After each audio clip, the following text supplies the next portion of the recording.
Here I am, Leon C., aka Morpheus. You see the title up there is very fascinating because a lot of people do not understand this or understand it or comprehend it at a very proper level that is very essential for your development in your mind. This thing called Stay Alive. I made an audio that you're going to have to go back to because what I'm going to say is going to offend a lot of people. That's what I do over here in this Academy of Wow Men. Because we are caught up in a world of programming. We are caught up in the development of what we are told to think, what we are told to feel, and how we are told to accept the truths in our social construct. So when I tell you things that are differently, it is usually going to be oftentimes difficult to digest or considered to be crazy or a little off or a little quirky compared to what you commonly associate with daily.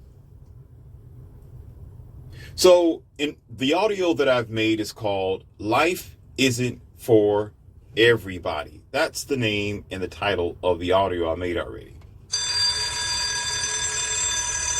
If you go back there, you have the ability to understand that I mean that life is different for everyone. And just because you describe your existence as life don't mean you're truly alive, because there are plenty of zombie ass people. Okay? Just because you're functioning don't mean you are alive. Life is a definition that you have to define. I'm not going to spoil it. Let me stop. I'm not even going to go ahead and spoil it. I'm not going to help you be lazy. Go back to the audio and you will understand in great detail as to what I mean. All right? So to stay alive, essentially meaning something that is within yourself. And we're going to get to what the world needs today. Now, I know it's going to kind of sound like a kumbaya sort of ordeal, but it isn't. It's real. It is things that require like compassion, like concern, love, the ambition to be enthralled by the people that are around you, the ambition to overstand and understand what you need as a being or as a human being in your set requirements. Now, let me give you an example. I'm gonna go ahead and dive into it. There are some people, let's put it like this. I'm gonna make it simple. All right.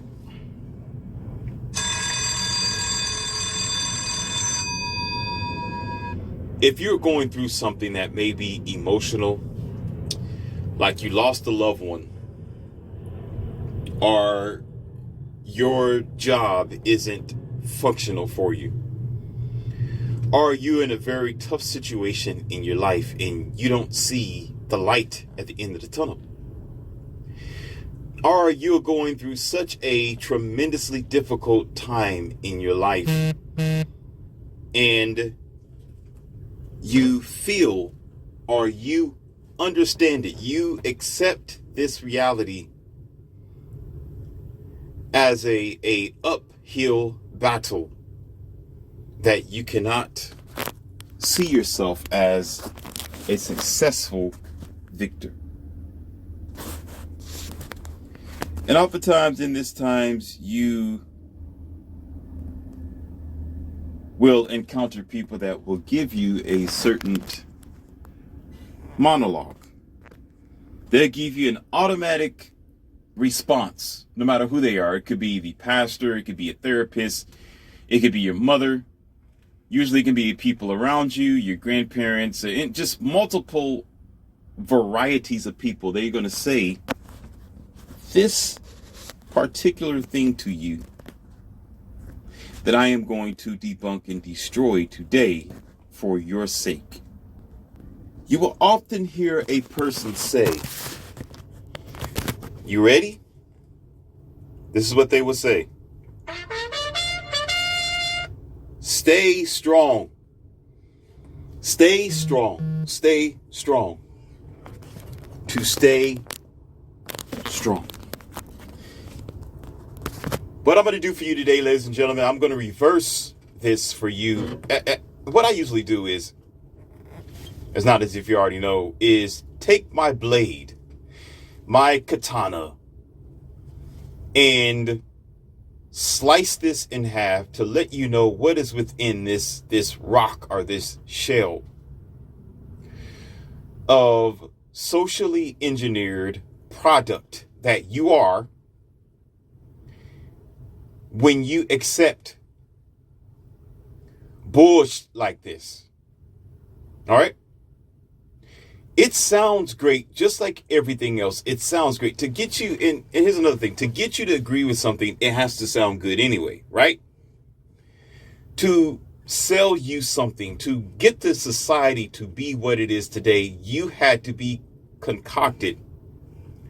You had to be deceived. You had to be lullabied to be in the positions that you're in with, what is that thing? Music, with movies, with broadcasters, with the news, with scare tactics and fear mongering.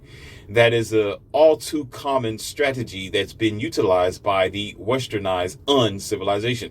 I'm not going to call you civilized. I'm not going to call your ass civilized. You're uncivilized. Compared to what I know about the world, the westernized civilization is uncivilized. Because how could you have a plethora of technologies, freedoms, rights, abilities, food, and acceptabilities that other countries have, and you are still a lazy, redundant, puke-ass, worthless in your own skin sort of species? So you can't be civilized. Don't tell me that you are, because there's other countries who would be glad to take on specifically America's way of life and use that as a foundation to get to the next stage of their cultural development. If they had the freedoms that are available in America, they will probably do 2 or 3 times better than America. As a matter of fact, they might become a superpower. They may become a super culture. They may become a country or a state that can outdo America if they had the advantages that America has. So don't give me your bullshit. Don't. You're uncivilized. They have an excuse when they don't have the cutting edge freedoms and technology, when they don't have laws and certain parameters and certain standards that America has or used to have, because daily it's being taken away from you, mind you. Daily you're being pilfered for your rights, mind you. Daily you're ending up in situations where you're forced to do things because a mandate is being thrown down the tube, mind you. Because a lot of you are soft as a soft batch of cookies, mind you. Because you don't mind being lesser than what you really can be. All right. So other countries, if they had the availabilities, are acceptable, or you could say probable advantages that America has, they will probably take it to the next level than what America has done already. Okay. That's why I'm able to back it up. That's why I say what I say. That's why when I have a discussion or give you these lessons, you're going to hear me always say uncivilized. The westernized, uncivilized society. Because what do you mean civilized? Like civil, like civility, like the civilian, like the average person. Getting down to the detail. Like, what do you mean by civil? Getting along. Functioning properly as a civilian or as simple people outside of the systematic construct. When you know how to conduct yourself the right way towards your neighbor or people that are in your vicinities or your neighborhoods, maybe you might have a civil mindset. Maybe you might act like you got some good damn sense. All right. and respectable of the person and of their life and things like that. But y'all don't. No, you don't care that much about yourself or your freedoms because you're too selfish and too spoiled. And everything is too easy, nilly. Too much like a soft kid glove, where instead of you taking that advantage to do better, you take that advantage as a westernized uncivilization to do worse, when other countries would otherwise do better. And they would be considered as, depending on what country we're talking about, I'm not going to name no names here, but they are supposed to be considered as not so civilized as America. But yet give them the same opportunities, they can probably rise above America, and probably justifiable means to do so. Because they probably have something that we don't have. That's probably a unit of culturification, or a certain length of respect of persons. I've been around the world. I know exactly what I'm talking about. I've been to China. I've been to Europe. I've been to Russia. I've been over there. And the way that women treat men is different than what you will see here in America. In America, it's like you're in the goddamn jungle over here, but yet you have all this free will, and the only thing y'all know how to do is sit down at a coffee shop and stare at your dumb phone instead of speaking to the average organic person sitting right across from you. That's how dumb we have become today. Other countries will have their cell phone probably in their pocket or in their automobile, and they will speak to a person face to face, and they wouldn't implement all these sort of unnecessary mind-washing devices everywhere in your social construct. Computers everywhere, cameras everywhere. You're scared of your own damn shadow. Ridiculous. Why? Because you're uncivilized. You got to have the CC cameras everywhere that you go. Why? Because you're uncivilized. You don't know how to get along like good boys and girls. It's the most childish, retard, backwards walking, de-evolutionary way of living your life. But you would think that you will be advanced. No, you're not advanced. You're less than what you should be. I call that AKA a lazy ass. In this academy, we call people like that the sloth.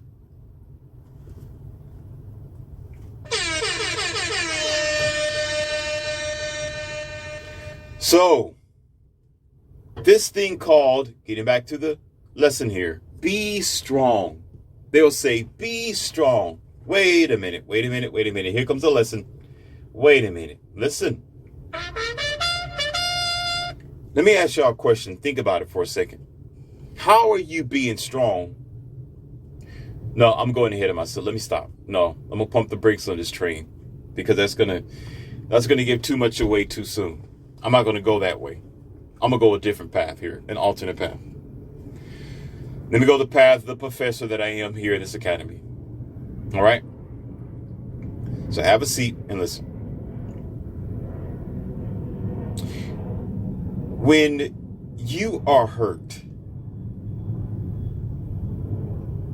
the last thing that you want to do is hold it in.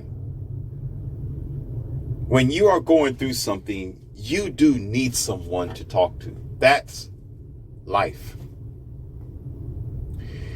You do not hold your breath when you are shocked. You do not hold yourself as if you are a porcelain statue when you have feelings and you are a real life human being.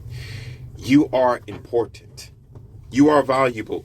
You do not state to anyone, or should not ever state to anyone, that because they are emotional about something that they are automatically weak. That is not what you do to a person, and that's not what you should practice at all. See, there's a thing I know about the average adult. There's a reason why years ago, when I was when I had families, well, when I spent time with families and did a lot of mentoring and teaching and things like that, I'd rather spend time with kids than I do adults. And there's reasons behind this. Kids forgive easy. They are moldable. They understand things, and they're in their learning phase of life. So they're able to get over the hills or the humps.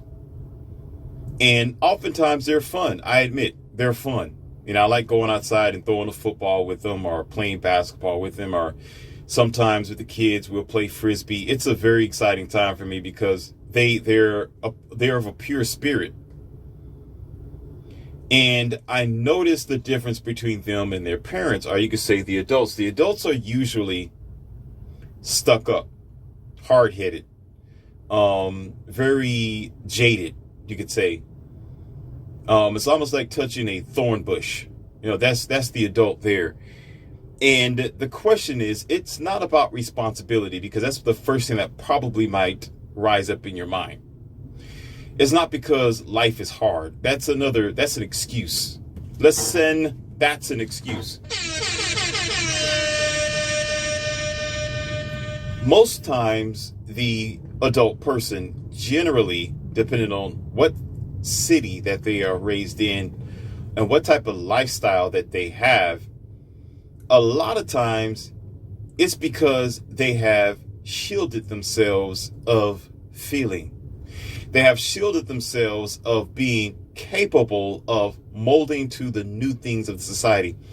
That expression, you can't teach an old dog new tricks, sort of expression here. Same thing. And it's hard to get the adults to smile. It's hard to get them to live life as these kids live life. See, when I'm around kids, I feel alive because they're alive. That's why I don't mind being with them. They say, hey, can you pick up my 12-year-old? Because I'm not going to be able to pick him up from school. Can you do it? I don't mind, because there's life there. There's energy there when they're at their football practice, their basketball practice, their soccer, or whatever that they're doing. I see a human being that is alive and well. Let me say that again.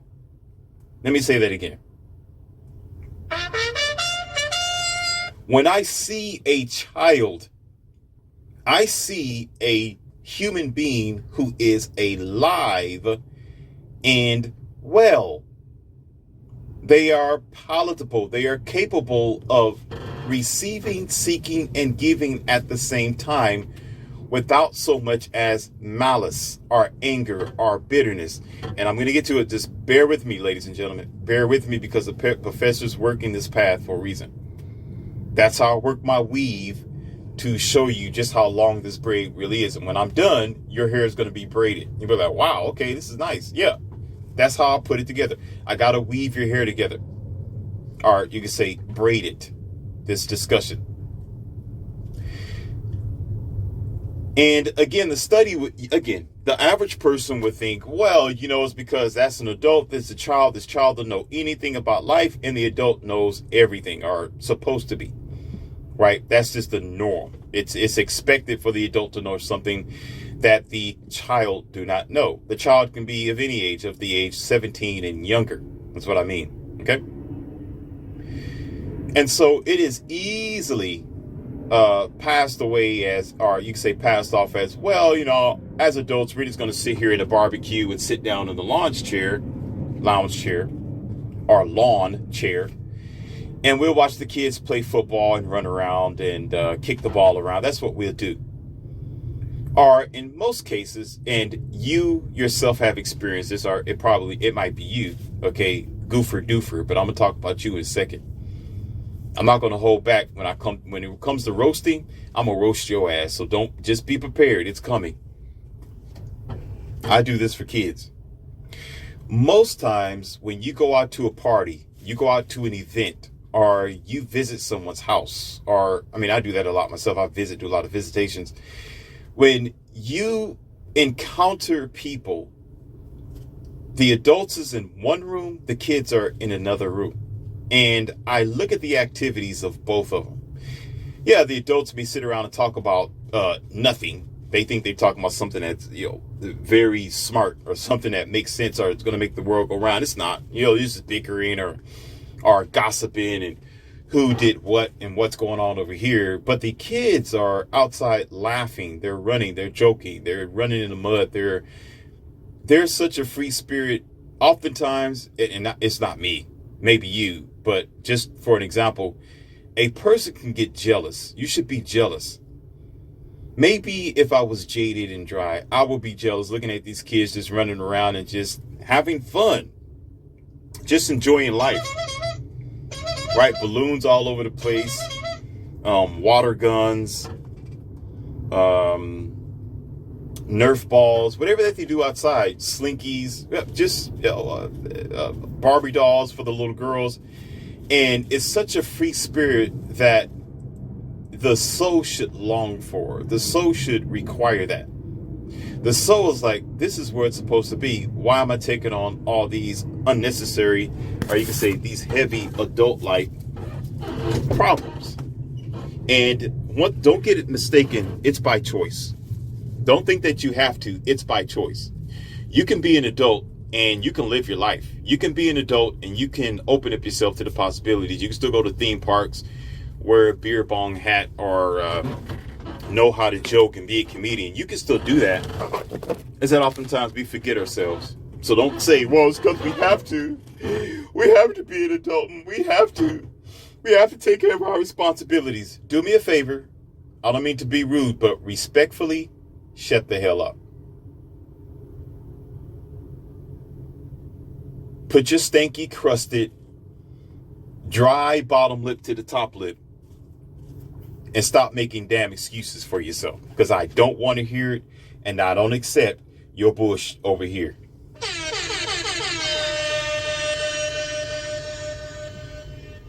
You make a choice. You make a not logical. You make a conscious choice to be a dry ass. You make that choice.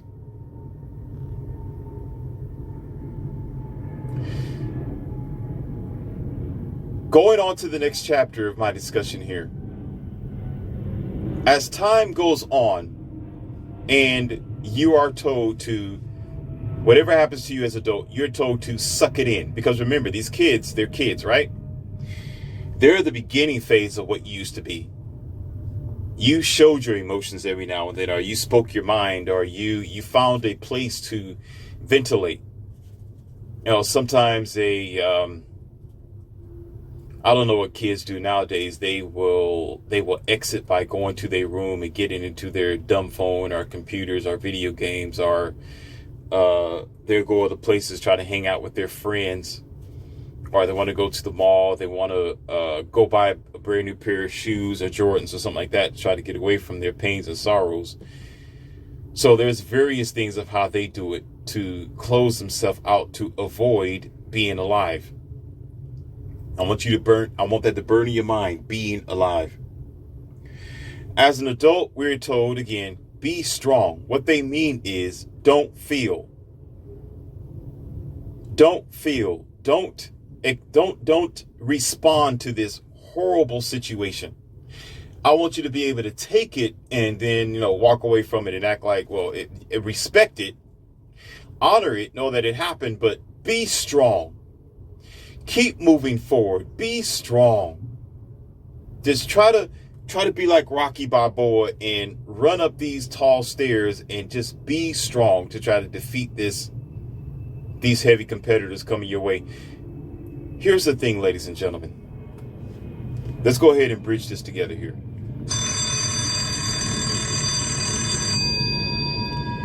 You need, and I teach people this all the time, and they just don't get it. Because here's the reality. It's hard to explain. I'm doing my best not to make this audio very long. But I'm going to try to condense this down to some simple mental mathematics here. When I evaluate people, or I talk to the doctors and I have my communications with the psychologists, and I ask them questions about certain people, or they discuss a certain case of anonymous people who want to delete themselves. Listen, people who want to delete themselves. That is, jump over a bridge.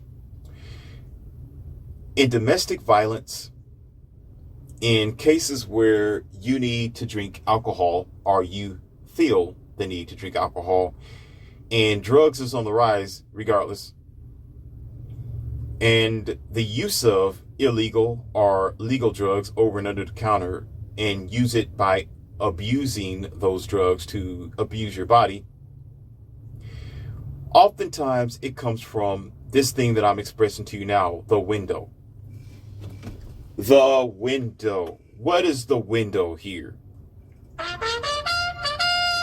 The window. The window is a place, listen, not only of ventilation, but it's a place where you can see out to see the world, to see hope, to see in your world of hope. I don't say hope. I'm saying expectation. There was a movie that I want to bring attention to. Y'all probably watched this movie. I think it's called Toy Soldiers. In Toy Soldiers, there was a soldier, the brown one, called Archer. Some of you who watch this movie know who I'm talking about. Archer was a part of the Argonauts. And they were considered as, of course, toys. They were very small, very miniature. They were in this boy's room. And Archer would always stand in front of the window and look through the window. And one time the boy was staring at Archer, and he walked over there to Archer because these toys was able to move and act like real humans. They were just very miniature, right? And the boy asked Archer, he said, "Archer, why are you looking out the window? What are you looking at?" And he tried to look at what Archer was looking at. And Archer said, "There's something beyond the horizon." And the boy didn't quite understand. He was, listen. The boy asked him, he said, "Well, yeah, I don't, what do you mean? Because all there is out there, I see houses, I see the cable lines, I see the streets and the roads and the cars. There's not a lot out there, Archer. And what are you looking at?" And Archer turned to him very slowly, and he said, "My home is out there." He said, "There is something beyond this. There is something beyond this." Let me repeat myself. There is something beyond this. You're looking at this before your mortal eyes, before you. I'm looking at something beyond my mortal eyes. I see life. I see possibility. I see the light at the end of the tunnel. Listen, I see the light at the end of the tunnel. Let that sink in and burn into your mind here. So, the window, getting back to our discussion, there are two things you can do to the window. You can open up the window and let the air out, let air in. Ventilation, very vital to almost everything. Breathing, ventilation. And another thing is having that window there, that whenever you have troubles, you have a window to bring in the sunshine. The window indicates whether it is night or day. The window gives you a vision of something that is greater than yourself, or something that is you, but your mind and your soul is focused on what you need to do for yourself. So in the cases where those who want to delete themselves, or they need to drink alcohol, or they need to take drugs to escape, or even sex to escape, they didn't give themselves a window. You did not save yourself. And I've discussed this multiple times, and there's an audio again called Vacation in Self-Hate. Program Termination, that's another one. We're Not Ready to Live, that's another one. God spelled backwards is dog. I got that audio as well. And none of you pay attention to that. None of you think about that, but yet you find yourself needing to go talk to a shrink. You need medications. You need depressants. You need antidepressants. You find yourself needing to smoke a blunt every now and then. No, I'm not, condoning it. I'm saying it's what you do, or that you find other people doing. or they come into your job or your place smelling like that stuff. Why? And sometimes it could be younger. Be it those 18, 17-year-old, 19-year-old get a hold of that stuff. Why? It's available because they're using that as a form of escape because of what's going on at home. All this is key to when I tell you this, and I told you before. Be strong. You need to be strong. Be strong. Don't worry about what comes toward you. Just be strong. Just suck it up. Just deal with it. I've explained to you multiple times on almost every audio. Every now and then I say maybe a sentence or a paragraph or maybe a small statement to tell you that you have to let it go, but do it your way. There should be an escape, not through something dangerous, but through something positive. A place of meditation, a place of self-concentration, and some of you call it prayer. Not to the invincible sky daddy, because that's what makes matters worse. Oftentimes you put so much of your, not mine, of your expectations on a mythical subject of religion, and it fails you, and then you're upset. It makes you upset because your prayers aren't answered, or it's slowly answered, or it takes God forever, like what Medea said.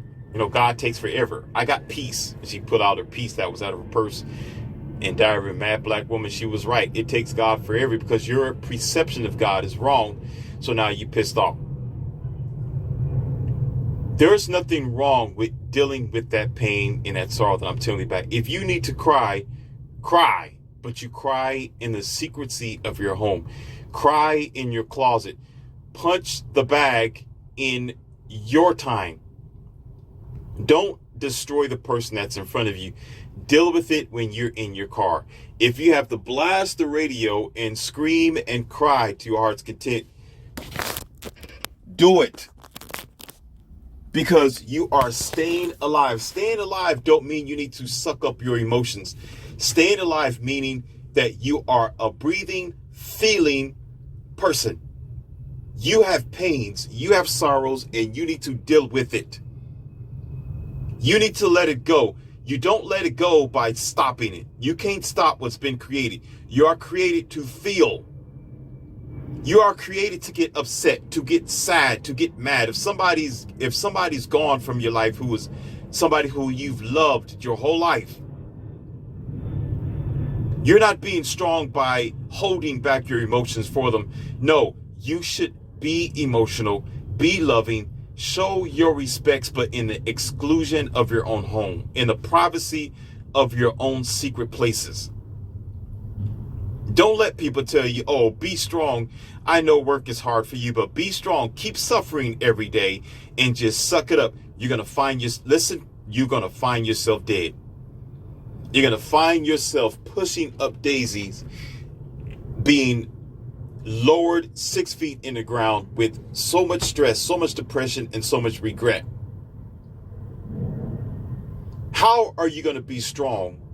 Because you don't want to show that you are touched by what's going on. In that moment, yes, deal with it consciously and logically, which is the best thing to deal with tough situations. But you do not forget that you're going to have to walk away and let it go. You're going to have to put holes in that punching bag. You're going to, I'm not condoning this, but sometimes when you open up the throttle, it makes things feel a little bit better from 1 mile per hour to 100 miles per hour. If that's what will do it, it's dangerous. I know. I'm not condoning it. I'm not saying that you should do it, but some people do, regardless if I say do it or not. Even if I decline and say, hey, this is not a good idea, there are still people who do it naturally because nature will not be denied. Nature will not be denied. Nature don't give a about you. Nature don't care about how you feel. Nature is going to be itself. So when that music play and you're angry, or you sad, or you're really hurt, you're in the midst of sorrow, that throttle don't mean a thing to you. Going 90 or 100 miles per hour is something that you're going to do. And I only accept from the universe that nothing bad happens between then and now, and that you avoid any tickets. But nature will find a way to relieve that stress. Nature will find a way to relieve that pain, because it is required. And so let's say this, for example. Let me give you something. Let me give you a gift from yours truly here. Let me give you a metal ball. And use your imagination here. Let's say that you have this metal ball that's where your head is in your body. Then let's describe this metal ball, and let's talk about the metal ball and what it is. The metal ball appears every time there's a vital, emotional, or painful situation that you encounter. And the trick is, the metal ball can go away, but it can't, because it's a part of your life, meaning it's going to appear no matter what. No matter what you do, it's going to be a part of your world. It's going to be a part of your struggle. Now, what happens is, in most cases, people with that metal ball will try to shift it to a different part of your body. Your body can be your lifestyle. It can be your home. It could be how you deal with your children. It could be how you deal with your marriage, your companionship. Wherever it is, if you consider that to be a body of you, or your lifestyle being a body, and also your physical body as well, mind, body, and spirit. Okay? So when you don't deal with it and you take in this dumb nonsense to be strong, just grit your teeth. Grit your teeth and deal with it. What happened is, you're trying to kick this ball around. The ball's not going nowhere, but the ball is a problem. The ball is a sickness. This ball can transform whatever it touches. It can show up as depression. It can show up as cancer marks. It can show up as a certain high blood pressure. It can show up to inflammate your as inflammatory illnesses that you deal with. Not flammatate. It can show up and cause problems in your world. It can cause arguments. It cause domestic disputes, or even what do you call that? Road rage, because you're stressed out. You're upset because that ball is there. You did not ventilate yourself. You did not live. You just wanted to deal with the pain. You want to grit your teeth and just accept it, right? You just want to just hide it away. Just say, oh, that's just the way it is, and I'm going to just tuck my feelings aside. I'm going to tuck my emotions underneath the cover and act like it don't exist. I'm just going to sweep it under the rug and have no issues with it. But you notice how, if you keep sweeping dirt and dust underneath the rug, what happens to the rug?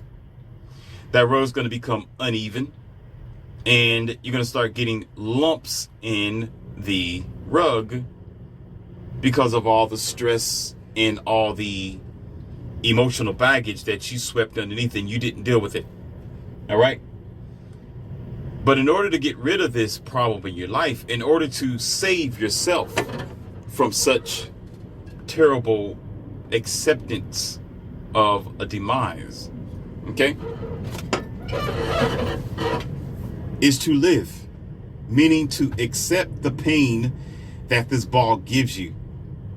I'm not saying to tuck it away and say, I'm going to push it to delegate. I'm going to push this task, this depression, and delegate it to my shrink, delegate it to my psychologist, delegate it to my teachers, or my mentors, or my mother, or my son, or my lover. There's another reason why some people say, and it's a fact, listen, you will hear a lot of dating advice from multiple people to say, you don't want to get in a relationship when you're not the best version of yourself. Or Nobody can make you happy. You don't get in a relationship so that person can make you happy, right? You don't try to find someone who's going to make you perfect or make you whole. You should be whole before you meet that person. You hear all these things because what they're saying in detail is you're taking your ball of responsibility and you throwing it on them.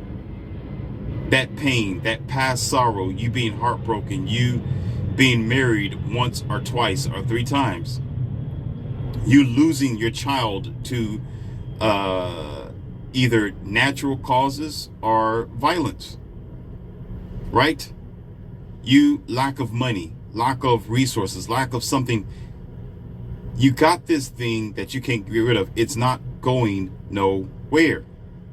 When people say be strong, they're saying be strong to bear. Listen. Be strong to bear this burden. Bear the weight of this metal ball. This metal ball becomes overlading over time because you're not dealing with it. So it becomes an anvil. It turns into a boulder. It transforms to something that's going to smash you to the ground and truly depress you. Or you can say compress you to nothing. All right? This would never be an issue. You can deliver yourself and get rid of it altogether. If you get rid of the concept of the idea of being strong means don't show that you feel. Don't show that if somebody pokes you, like the Pillsbury Doughboy, and they poke him in the stomach, what does he do? Woohoo! Woohoo! He's letting you know he's alive. If there was a stuffed dummy outside, a scarecrow, and it was living, if you poke it, it's going to say, oh, oh, oh, oh, or you're going to get a reaction, right? If you pet your dog's going to look up at you and respond to your loving interaction. When you tell your wife or your husband sometimes, depending on the situation, I don't know what you say, but when you say, I love you, most likely they're going to return the favor and say, well, I love you too. It's a reaction. But when you poke something and there is no reaction, it's dead or something's wrong. You're not a living, animate object. You are a walking automaton. You are a machine. And machines have no feelings. Well, until the year 2050, when we're completely transhumanist, then, of course, then you'll be walking around with the computers already embedded in your body, in which you're working it to be that way anyway, in your current westernized, dumb lifestyle. So eventually that will happen, because you don't know your limits. However, to eliminate it is to deal with it, meaning go and let it have its way. Let the wrecking ball in and cry. Let that anger go. Let the sorrow run its course. That's the way you heal you let it run its course till it can't run its course anymore. Sometimes to cry is to let go of the sorrow and let it run its course, just like a headache. Just like, here's a good example that some of you are very familiar with. Painkillers. Uh-oh. Painkillers. There were some bodybuilders, people who work out, ask me a question because I'm in the health and the physical field as well. And said, is it good to take painkillers? Is it good to try to take painkillers and work out, or after workout take painkillers or muscle relaxers, that sort of drug inducement administrations? I tell them, no, you do not mask your problem. Do not mask your pain. Let it run its course. If your muscles are sore, let it run its course. Your body is intelligent. It knows what it's doing. It is perfectly engineered and designed to let you know when you're ready to work out again, when your muscles are fully broke down and it's fully healed and merged itself back together again. Do not mess around with those muscles relaxers. If you're tense, if you have issues in your body, don't mask it by trying to give it this poison pill, which is going to destroy its natural function of getting rid of something. Just like colds and flu. Oftentimes, it has to run its course through your body. It has to run its course. Don't stop it from running its course. When you try to take medications and inject yourself with all sorts of things, you're poisoning yourself. You're making matters worse. Because now you're confusing your immune system. Now you are modifying your immune system against its natural recourse, against its natural flow. Then you have other complications that's going to occur when you try to modify what nature is already generally going to do the right way.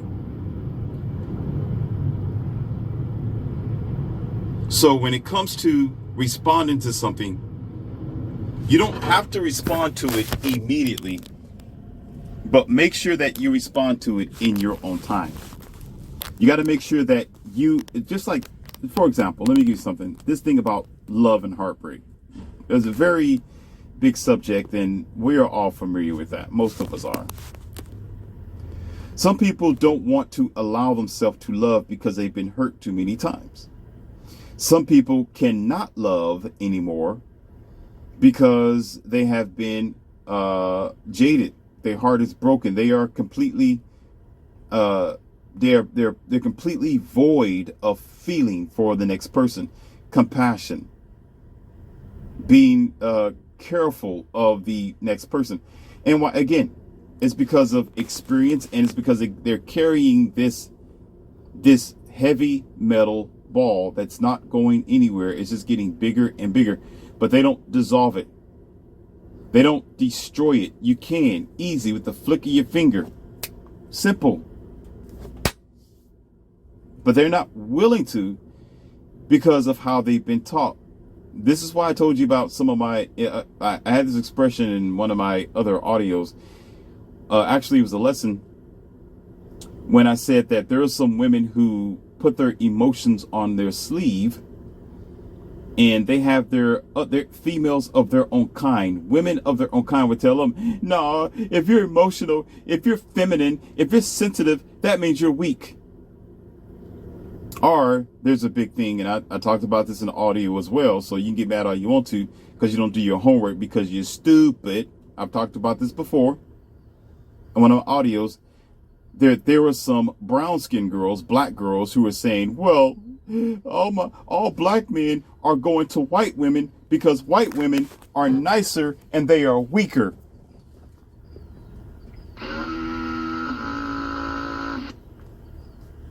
Wrong. But then when black men explained to him, said, well, you know, there are some very good feminine white women that they are good to get along with. They are kind, and their emotions aren't emotions that are going to be like a thorn bush, but they're emotions that are simple, like a flower, where we can deal with it on a constant basis. And what some of the black girls would say is that a lot of the black men are just weak. They can't handle a black woman because black women are a lot tougher than white women. And they consider, listen carefully, this isn't a bash, this is a true study. This is facts. You can figure it out for yourself. Do your own statistics. They will consider being strong being non-emotional. Being strong means being non-feminine. Being strong means not being sensitive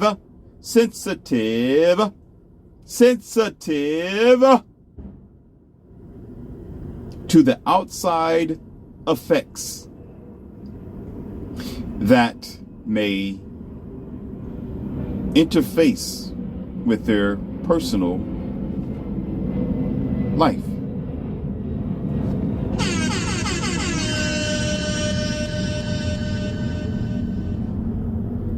But I don't need to go too in depth with that because I made an audio on it. Okay, it is already there available for you. You just have to go down there and scroll. It's presently available for you. So I'm not going to go in details with this, and I don't need to go into making another audio off of this discussion because it's a big discussion. I did it already. That doesn't make the white girl softer or weaker. It doesn't.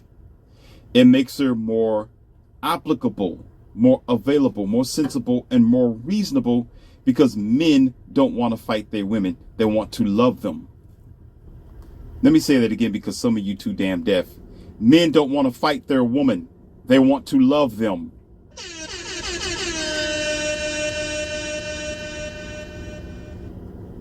So in order for that to be acceptable, there have to be an understanding of feeling. There have to be an understanding of this metal ball. If you can talk about the metal ball, if you can deal with the metal ball, which is you interacting with the struggles and the pains and the stress in your life, the proper and adult manner and an adult way, then you can have a fair and decent relationship. You can live again. You can live. You can stay alive. So again, to recap, being strong don't mean that you're sucking it up. Just suck it up, buddy. Just don't even cry. Weak men cry. Weak women cry. Don't be emotional. That sort of bush. No. You are to keep a tab on that and be alive, meaning go somewhere else and do it. Don't do it in front of nobody else, but do it. Do it in your own time. Cry in your own space. Yell at your own leisure. If you got to go somewhere in the ocean or the lakeside or somewhere on the beach or something like that where nobody's looking, nobody can hear you, nobody can see you, open up your lungs and yell as loud as you can and as angry as you want to be, mad at the world, and throw rocks at the water if you have to. You will find out how much better you will feel. It may not solve the problem, but you're healing yourself. You are dissipating that metal ball to where it is nothing. You can live your life unburdened, unmolested by bad decisions that you have taken from holding in how you truly feel. Because if you hold in how you truly feel long enough, you're going to become the robotic automaton that you always was and that you worked hard to be.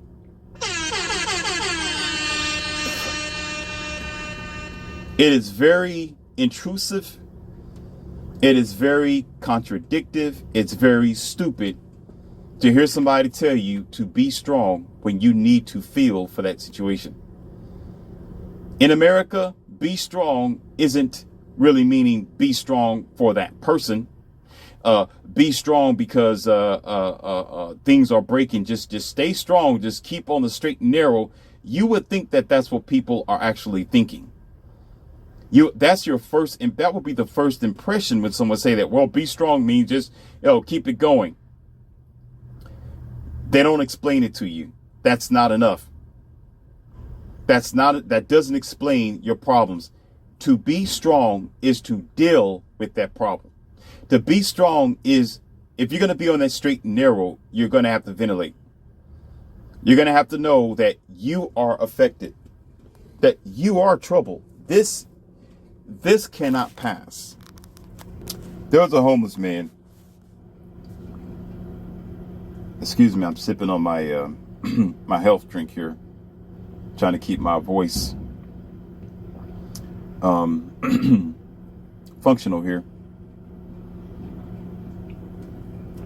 It's very vital to drink water and fluids while you're talking. You don't want to hurt your vocal cords, your throat. This homeless man was sitting on the side of the building. Had a mattress out there. We don't know where he got the mattress from.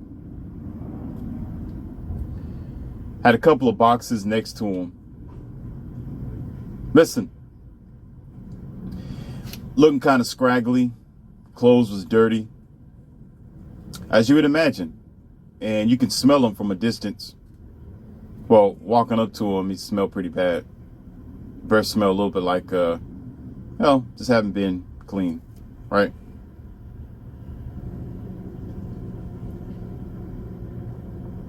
Some dumb person walked past, and a person that might need to meet that same demise, one way or the other. Being on a program mindset, but again, a fool doesn't understand that they're a fool.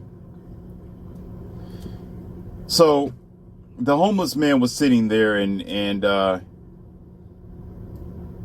guy gave him about 10, 20 bucks or something like that. Say, here, man, you can use this. Be strong. Patted him on the shoulders. Be strong. Be strong. Walked away. And the homeless man took the money he had in his hands and threw it on the ground. Now, what the am I going to do with this? Whoa, wait a minute. I sat and watched him and listened. Because he looked at the guy as the guy walked away, angry. The homeless man was angry, mad. And I'm thinking, why are you upset at this man? He said, be strong, and he gave you some money.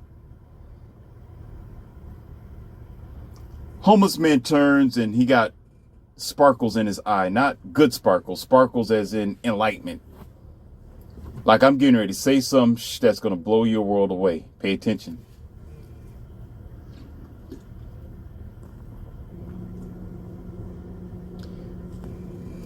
He said, I've been dealing with this for quite some time. And he's going to tell me to be strong. Be strong so I can continue in my situation. Ladies and gentlemen, listen. Be strong so that I can keep suffering. Be strong so I can stay in the condition that I am in. Being strong isn't going to help me in this situation.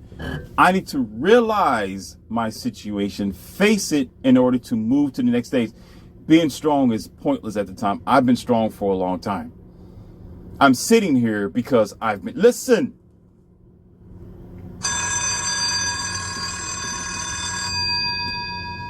I'm not self-deleted because I've been strong.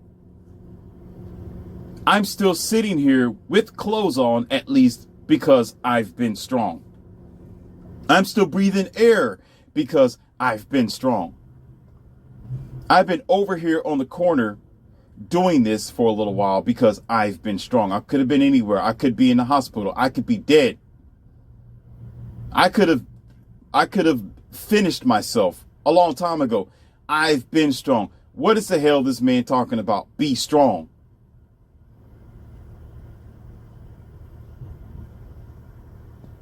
And I had to ask, I said, what do you mean, sir, about, I mean, you do have to be strong. He said, I've been holding, here we are, ladies and gentlemen, listen.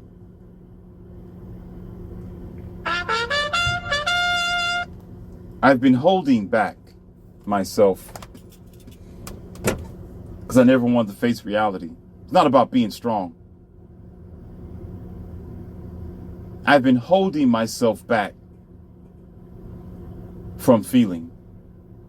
I've been holding myself back from knowing that I can be the best that I could be, but I've learned not to trust people.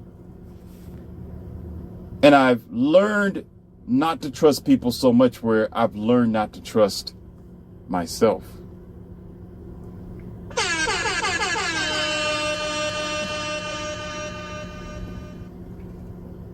So much so to the point where I stopped caring. First, I stopped caring about people. Then I stopped caring about myself.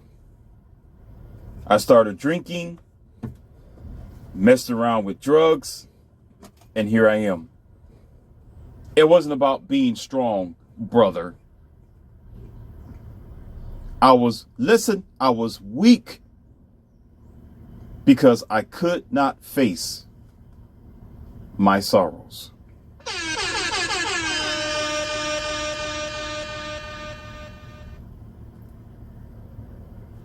And he's right. He's right. A lot of what y'all tell each other here in America, or the Western world, a lot of how y'all think is stupid.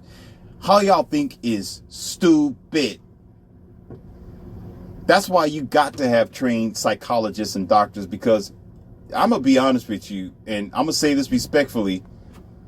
Y'all a bunch of dumb assholes for real. You think being strong is showing no emotions or feelings. I told you this before. Yes, in front of that person, don't do it. Be careful, especially for men. Don't show signs of weakness, but when you leave, you better find somewhere where you can ventilate. And sometimes talking to someone doesn't help, because you know what they're going to say? Be strong. You're better than this. Be strong. Then when you ask them, what do you mean by be strong? Well, don't let this get you. Duh. Apparently, I'm not going to let it get me. And I'm asking you, what are you talking about? Then they can't explain to you like I'm explaining to you. I'll tell you, you see that tree out there? That tree need to be cut down. Here's a saw or an axe. Don't hit yourself. Okay? Take your anger out on this tree and let me know how you feel. Okay, don't be careful. All right? But I want you to go out there, and I will pay you to do this. I will pay you to cut that tree down. Just hack at that tree. Just keep hacking at it. Think about your problem. Think about that thing that is causing you pain and sorrow. Think about what you are sad about. Let your tears go. Let rage if you want to. Just don't swing at yourself, because you can't come back from that. You're responsible for that. I will not be held responsible for you making a foolish mistake like that. The tree is your enemy. Go hack at it. 9 times out of 10, ladies and gentlemen, 9 times out of 10, the success rate is 99%. You say 9 out of 10, but you can say 99%. 99% of the time. There's always an exception to the rule. There's one nutso or one crazy person out of the mix who needs more therapy. You need, years and years of compiling, of being deceived. You're going to need some extensive amount of therapy and help. But 9 times out of 10, they come back relieved, sweating, exhausted. And I ask, so, what's been on your mind? Let's talk. Man, I forgot what I was talking about. Man, I was kind of sad, but I'm feeling kind of wore and sore, and I'm feeling different now. I was mad, but, that tree gave me some hell. It took me a couple of hours, but I feel better. See, what he just did, here's the thing. What you just did, if you did that, what you just did, what you've done, listen, you took that metal ball and you put it right there where you can control it. You took that stress, you took that sorrow, you took that ability to do harm to others or yourself. Listen, you taking bad mistakes by drinking alcohol and taking drugs, or racing down the road at 100 miles per hour. Instead of doing something that's going to cause you jeopardized struggle and distortion,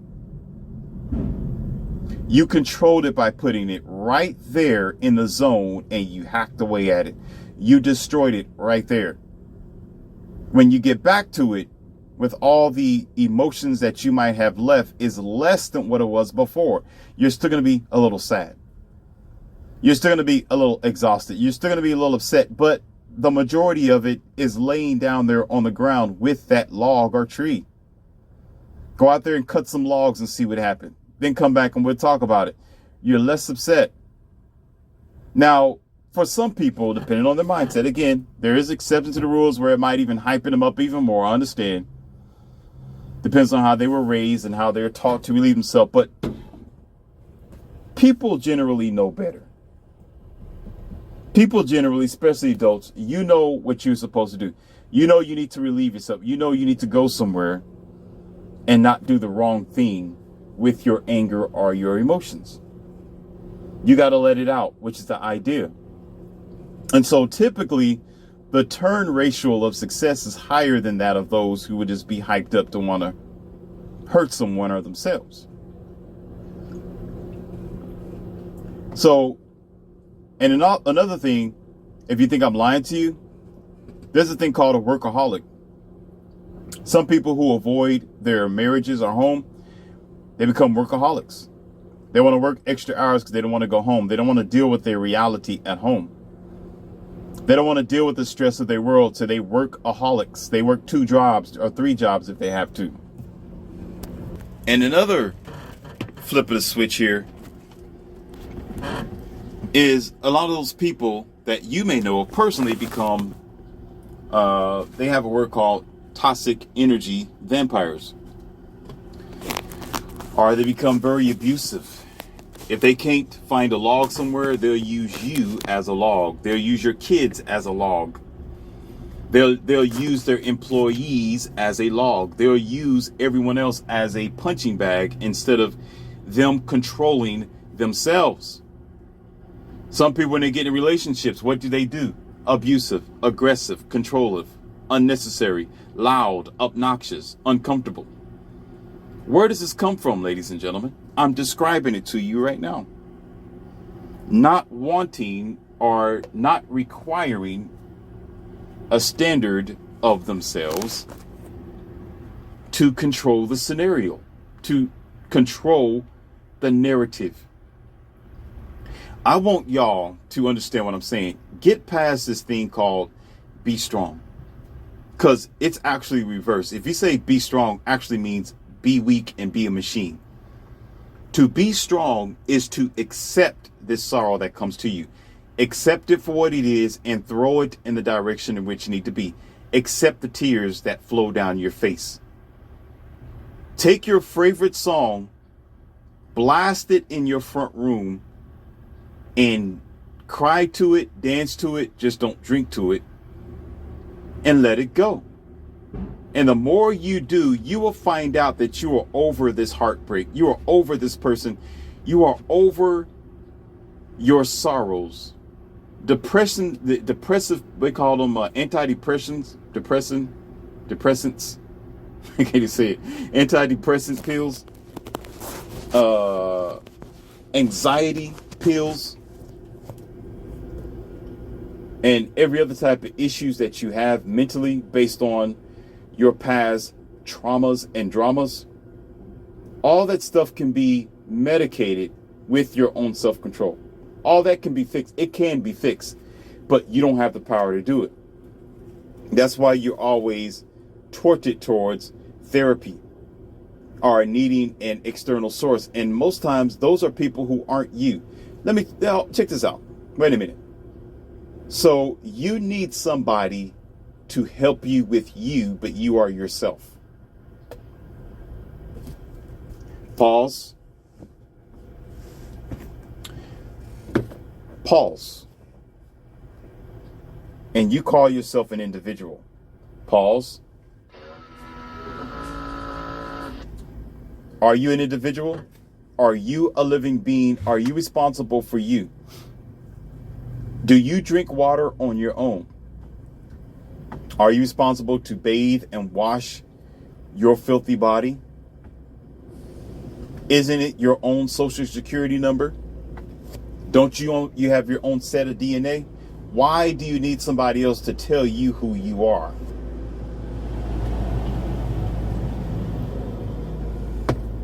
Pause. Pause. It happens because you let it go too far. If you don't take care of your teeth, you're responsible to brush your teeth, right? And, floss, clean in between it, clean your tongue, the top of your mouth, the bottom, right? Crevices. That's your responsibility as a child. What happens is when your teeth gets bad, start becoming yellow, bad gums, gingivitis and stuff like that, cavities. Now you got to take it to an external source. Now you got to take it to somebody else. Same as you dealing with these tremendously traumatizing bad situations in your life. If you don't take care of it on your own and have the ability to deal with it properly, and it gets out of control and you become a menace to your societies, then you got to go to the next stage. Then you need therapy. You need a doctor. You need people who are going to help you. You need psychologists. You need those who are going to help you with you, since you don't know how to help yourself as the adult that you think you are, because you're just that redundant in your own ilk.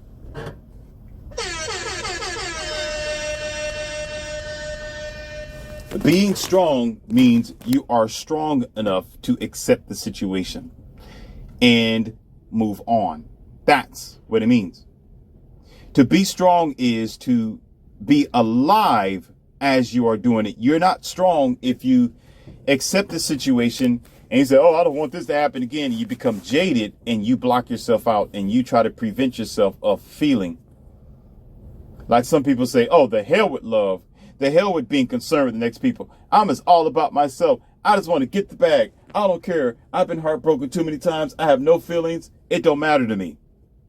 Right? That's not being strong, bozo. That's being weak.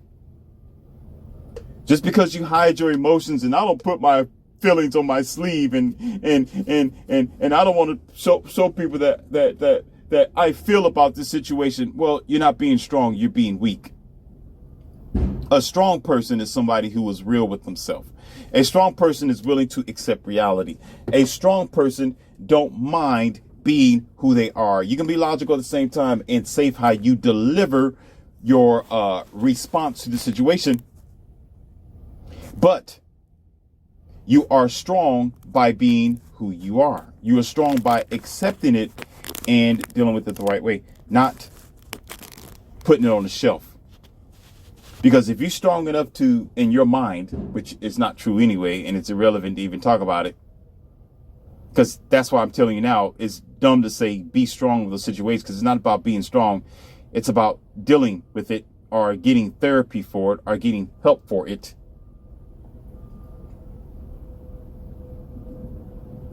If anything, years ago, the neighborhood or the society used to say, okay, what's the problem? Let's fix it, not be strong. Oh, you're your own person. Just be strong. Deal with it. No, somebody spoke to you. Somebody helped you out. Somebody walked through you with the situation and calmed you down. And probably told you to go to the library and read a book. Go for a jog every day. Drink you some water. Go for a jog. Go to sleep early at night. Get extra rest. Don't just put it on the shelf. Deal with it. Go to church. Sing in the choir. Go play some drums. Go to karate practice. Go flip. Go to the park. You don't tell somebody, oh, just be strong. That's not going to solve the solution, bozo. It doesn't make the solution. It makes the problem. So the whole point of this, to wrap it all up, is take that ideal of be strong and throw it in the toilet. It's stupid. No. You need to live and learn how to allow yourself to live, because if you keep putting your emotional responsibilities aside, if you keep saying, I am not going to feel and act like a goddamn robot, eventually you're going to become one. So in order to keep yourself alive is knowing that it affects you, and don't be afraid to show that it affects you in the privacy of your own home, in the secrecy of your own office, or when you go golfing. When you do go jogging, or when you go to the gym, pump a little bit more. Lift weights. Don't mask it. Deal with it. But if you're going to let the tears flow, let it flow at home. If you're going to yell when no one else can hear you, because they don't care anyway. And they don't try to, especially in this generation time we have non-compassionate people. We don't even care about ourselves. How much more are we going to care about the next person? That's how we operate in the West. That's the way it is. Cold, heartless, red, white, and blue.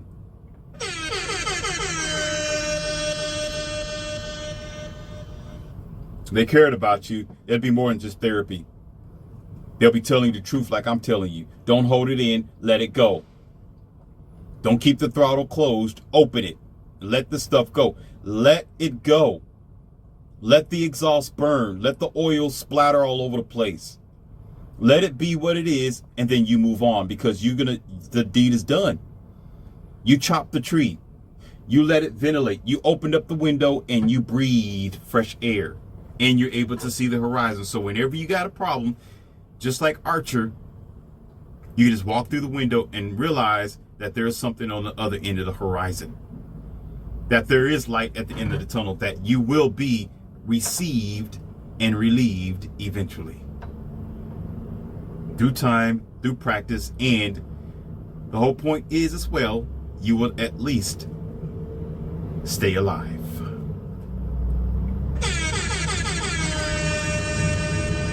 This is Leon C, aka Morpheus, and I have more wonderful, evolutionary, mind-opening, mind-boggling empowerment for you to come. Stay tuned, because I will not give up on you.